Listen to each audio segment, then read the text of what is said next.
عارف يا فنان الحلقه اللي بتجيلك بعد 12 بالليل؟ ايوه، بعد يوم شغل طلع عين اهلك في الشغل. سواء كنت موظف فمديرك وصاحب الشركه بتنص عليك، او سواء كنت حتى تاجر وقرفان من وجع الزباين، او من قرف باقي التجار والعمال اللي مطلعه عينك، او حتى لو كنت طالب وبتدرس وطلع عينك في دراستك برضه عادي يعني. سواء كنت اي حد من دول، هتلاقي ان في حاجه واحده بنحتاج لها كلنا بعد 12 بالليل، اللي هو انت محتاج واحده في حياتك تسمع بقى منها انك اشطر كتكوت في مكالمه بالليل وتخش تنام. طب خش جوه.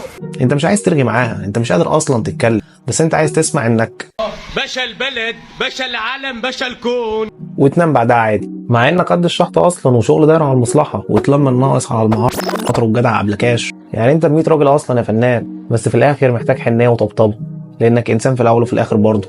الفكره ان ده شيء طبيعي، لان الانسان بطبعه كائن اجتماعي، بيحب يحس انه متقبل من الكل، وان في انثى معجبه بيه، وانها مستعده تقدم له دعم عاطفي وتقف جنبه لما الدنيا تضيق عليه.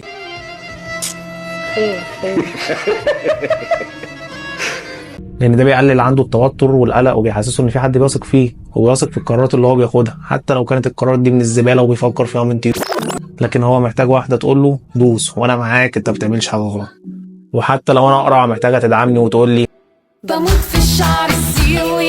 ده غير انك بتكون محتاج تستقر كده وعندك بيت واسره وزوجه والكلام ده، والعيال يجروا حواليك كده وانت في البيت، وشغل دفى وونس، بدل ما تعفن لوحدك كده في البيت ومحدش يعرف عنك حاجه. فكره انك بتبحث عن شريك يكمل معاك حياتك، ويكون نصك التاني اللي بيكمل النواقص اللي جواك. يعني لو انت شخص مهمل وعشوائي، فانت بتحتاج شريك ليك يكون منظم ومرتب، اللي هو هيهندل العبث والعشوائيه اللي عندك دي. ولو انت شخص ناجح في انك بتعرف تجيب الجنيه من تيز الجمل، بس مش بتعرف تحافظ على فلوسك، فمحتاج شريك حكيم كده يعرف يخليك تنظم مصاريفك والتزاماتك. ده حتى لو انت شخص قاسي يا عم قلبك ما بيحسش، محتاج شريك كده حنين يلطف عليك الدنيا. ففكره شريك حياتك هي حاجه مهمه، لانه بيكون نصك التاني اللي بيكمل النواقص اللي عندك. ده غير ان حياتك كراجل فيها قصص وحواديت ومشاكل ومواقف كتيره بتحتاج تحكيها او تشاركها مع الشخص اللي انت اخترته يكون جنبك في رحلتك دي، وتشارك معاه كل حاجه انت بتحسها، وكل انتصار من انتصاراتك، وكل هزيمه حصلت لك يا عم. في الاخر احب اقول لك يا فنان، ان بالرغم من ان الجواز شيء صعب، وبالاخص في دول العالم الثالث اللي احنا فيها، وارتفاع اسعار المعيشه، وان المستقبل مجهول، وانك خايف من فكره المسؤوليه اللي بتشيلها في حاله وجود اسره،